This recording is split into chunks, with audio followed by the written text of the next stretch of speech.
Olá, família! Mais um momento do projeto CEA em Casa. Continuamos com a nossa campanha de óleo de cozinha usado. Não jogue fora, o meio ambiente vai agradecer. E nós também, porque a sua colaboração do óleo de cozinha usada vai para o projeto social de nosso CEA. Contamos com todos. E agora, Patrícia Borges, com o tema Filhos Pródigos. Olá, mais uma vez aqui junto a vocês para mais um estudo de uma parte do Evangelho. Hoje vamos tratar de filhos pródigos, lá do livro Pão Nosso, do Emmanuel. E o texto fala assim: E caindo em si disse: Quantos jornaleiros de meu pai têm abundância de pão e eu aqui pereço de fome? Isso está em Lucas, capítulo 15, versículo 17.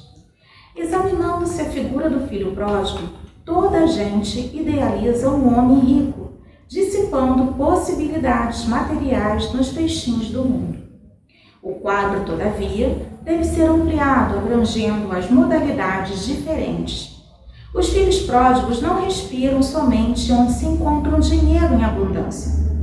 Acomodam-se em todos os campos da atividade humana, resvalando de posições diversas.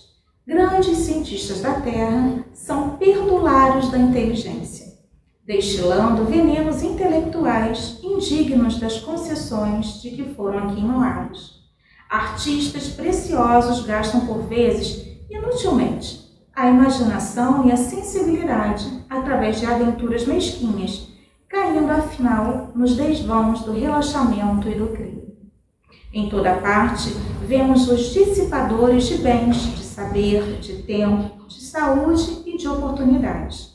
São eles que, contemplando os corações simples e humildes, em marcha para Deus, possuídos de verdadeira confiança, experimentam a enorme angústia da inutilidade e distantes da paz íntima, exclamam desalentados: quantos trabalhadores pequeninos guardam o pão da tranquilidade, enquanto a fome de paz me tortura o espírito. O mundo permanece repleto de filhos pródigos, e de hora em hora milhares de vozes proferem aflitivas exclamações iguais a esta. Emmanuel, por Chico Xavier. Emmanuel, ele aproveitou a parábola do filho pródigo, onde Jesus narrava as desventuras de um rapaz que exigiu do seu pai a sua parte na herança e, de posse do dinheiro, acabou dilapidando todo o seu patrimônio, com festas, com farras, com meretrizes, enfim. E depois de ter todo o seu dinheiro dilapidado, o que ocorre? Vem a fome, vem a dificuldade que aconteceu naquela época. E tal qual hoje, né, a gente vê quantos filhos pródigos que acabam se perdendo, né, esbanjando aquilo que receberam de forma inapropriada. E aí, esse rapaz viu que os amigos que o acompanhavam no momento de abundância, de farra, de festas, já não lhe abriam mais as portas, já não lhe olhavam mais, já não lhe sorriam, e ele se viu sem ninguém, desamparado, com fome, sem teto, sem abrigo. E caminhando, procurando um emprego, um trabalho, ele se depara com uma fazenda onde o fazendeiro lhe manda apacentar os porcos. E ele, com muita fome, com muita dor, com muito sofrimento, queria apenas saciar a sua fome com a ração dos porcos, com as bolotas, né, com as vagens que eles comiam, que eram servidas para os porcos. Foi quando ele se lembra do pai. Ele se lembra da casa do pai, ele se lembra do pai, e ele pensa que os servos do pai dele nunca passaram dificuldade, tinham sempre abundância no que comer, tinham abrigo, tinham teto e eram felizes. E ele ali naquela vida de dor e de sofrimento, autoimposta, né? Que ele escolheu aquele caminho. E ele retorna à casa do Pai, numa postura humilde, numa postura de bem humilhado, porque ele sabia dos erros cometidos. Só que o Pai, ao invés de ele repreender pelos erros, o Pai o recebe de braços abertos. Que pai não faria? Né? Que pai não receberia o filho de braços abertos quando ele vem através do arrependimento, principalmente esse arrependimento sincero, né? Sabedor das lições aprendidas ali ao longo daquele tempo que ele passou ausente. E o pai lhe recebe com festa, manda-lhe colocar um anel no dedo, roupas novas e limpas, manda matar um bezerro cevado e se instala a festa na fazenda, dando as boas-vindas para aquele filho que ele julgava perdido, mas que reapareceu, que foi encontrado, que ele julgava morto e reviveu, renasceu. Entretanto, o seu irmão, vindo do campo, vindo da lida diária, quando percebe a festa, pergunta o motivo daquela festa. E ao saber que a festa acontecia em virtude do regresso, né, do retorno do seu irmão, e sabendo também que ele havia dilapidado todos os seus bens, acaba ficando o quê? Revoltado. Né?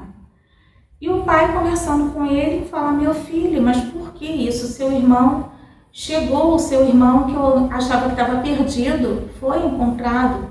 Então é dia de festa. É dia de festa aqui para mim, no meu coração. E eu quero que todos partilhem da minha alegria. E o filho, ainda muito revoltado, com ciúme, com inveja, fala: mas a mim nem um cabrito me destes para poder compartilhar, né, confraternizar com os meus amigos. E a ele manda matar um bezerro cevado, depois de tudo que ele fez. Mas o pai, sereno, amoroso, lhe fala: mas tudo que é meu é seu. Então, o que é meu é seu. Não há por que você agir dessa maneira. E aí, com essa parábola, a gente percebe o quê? Que o pai, a gente pode colocar na figura de Deus, que Deus é soberanamente justo e bom. Né? E sendo justo e bom, ele vai tratar todos com bondade. O filho mais velho, que ficou junto ao pai na fazenda, trabalhando, estava incomodado da bondade do pai. Ele tinha esse incômodo pela bondade com que o pai estava recebendo o seu irmão.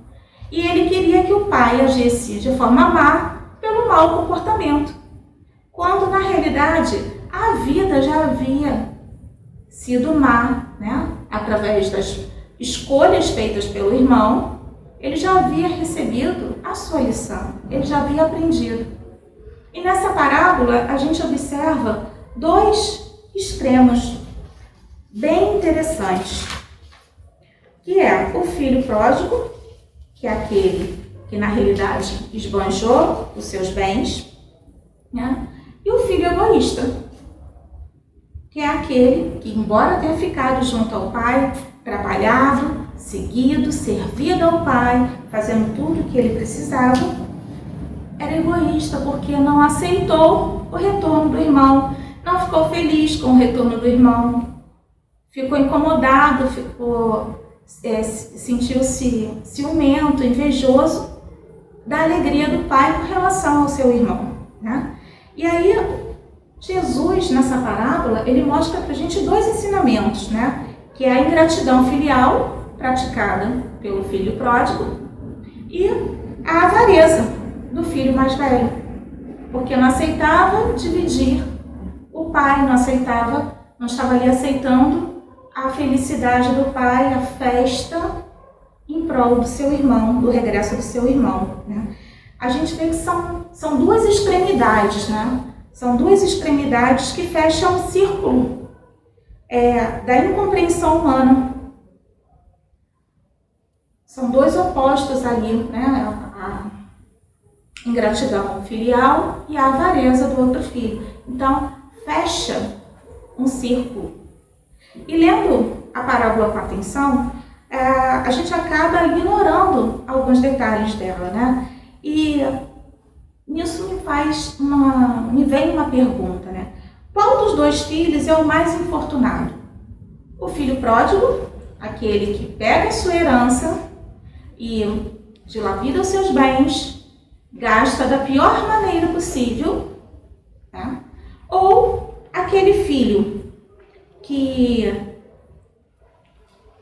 ficou junto ao pai, mas que na realidade a gente não vê felicidade nele, né?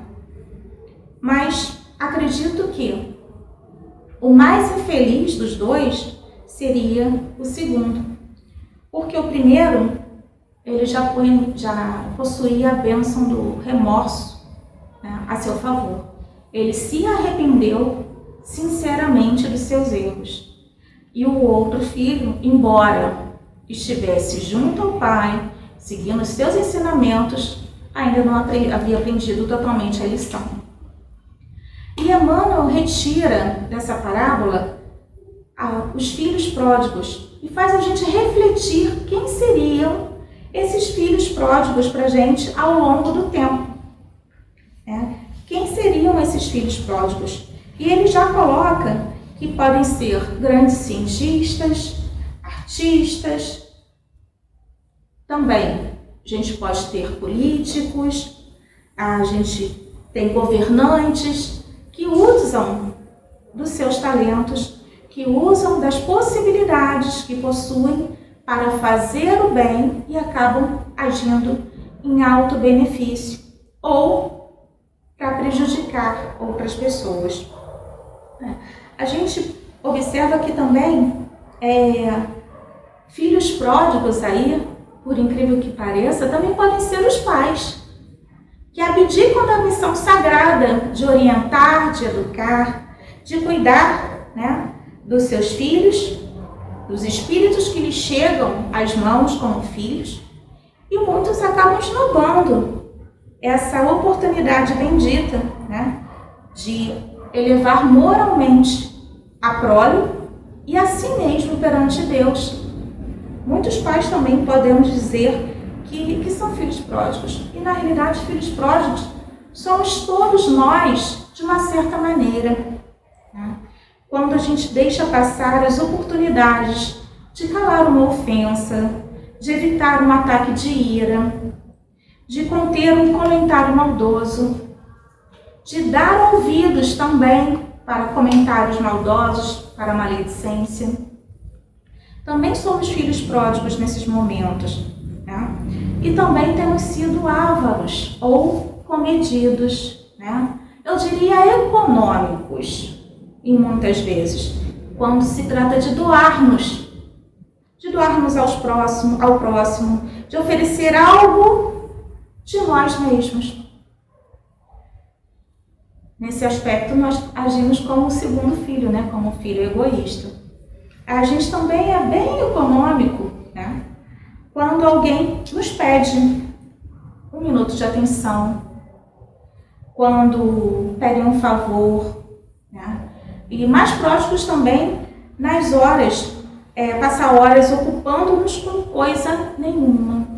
Eu digo que eu não tenho tempo, mas eu estou ali ocupado assistindo um filme na TV, ouvindo música, ou fazendo qualquer outra coisa no lugar de repente, dar ali atenção a alguém que necessita conversar, que necessita extravasar, necessita compartilhar um problema que vem passando. E muitas vezes a pessoa não quer nem o conselho, não quer nem a ajuda direta. Basta somente a gente se doar. Nós temos o quê? 2 ouvidos e uma boca. Sinal que a gente precisa ouvir mais e falar menos. Então, muitas vezes a gente acaba sendo econômico e ávaro nesses aspectos, quando a gente deixa de se doar ao próximo. E eu não falo de doação puramente material, mas a doação moral. Doar no nosso tempo, fazer o bem em várias formas, de várias maneiras. A gente também acaba economizando nos bons modos, né? Distribuindo muitas vezes palavras de baixo calão, críticas, queixas sem fim, né? Críticas azedas, né? Às vezes uma crítica ferindo alguma palavra que não tinha cabimento, que a gente poderia poupar a nós mesmos e a quem está ouvindo. E também é importante que a gente pense um pouco a respeito do uso que temos feito de tudo que nos é concedido, do nosso tempo, da nossa saúde, do nosso saber, né, do nosso conhecimento e principalmente das oportunidades que nos são ofertadas, oportunidades imensas de trabalho no bem, de trabalho em benefício do próximo, em benefício de nós mesmos. E de acordo com as leis que regem a vida, tudo que a gente esbanja nos fará falta em algum momento. Hoje ou mais tarde. Nós não sabemos quando é que a conta vai ser fechada, né? Se a gente vai ter o saldo positivo ou o saldo negativo, no débito ou no crédito.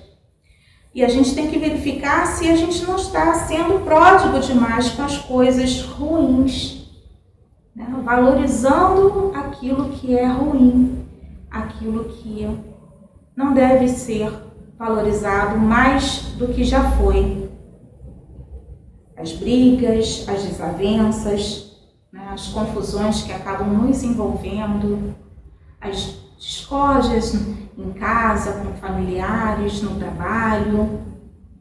E aí a gente fica ali remoendo aquelas coisas ruins, aqueles sentimentos ruins, trazendo para nós dor e sofrimento. Quando na realidade a gente tinha que ser ávaro nesse momento, né? Econômico nesse momento. Já dar o valor de acordo com a sua necessidade.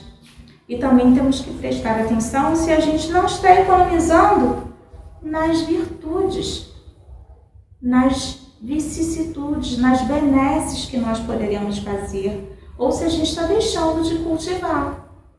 Se a gente está deixando de trabalhar no bem, está deixando de fazer o bem. E a gente tem que parar e pensar que na medida em que eu não faço o bem, não aproveito aquela oportunidade de trabalho que aparece para mim, eu já estou fazendo mal. Porque quando eu deixo de fazer o bem, automaticamente eu estou prejudicando alguém de uma maneira ou de outra.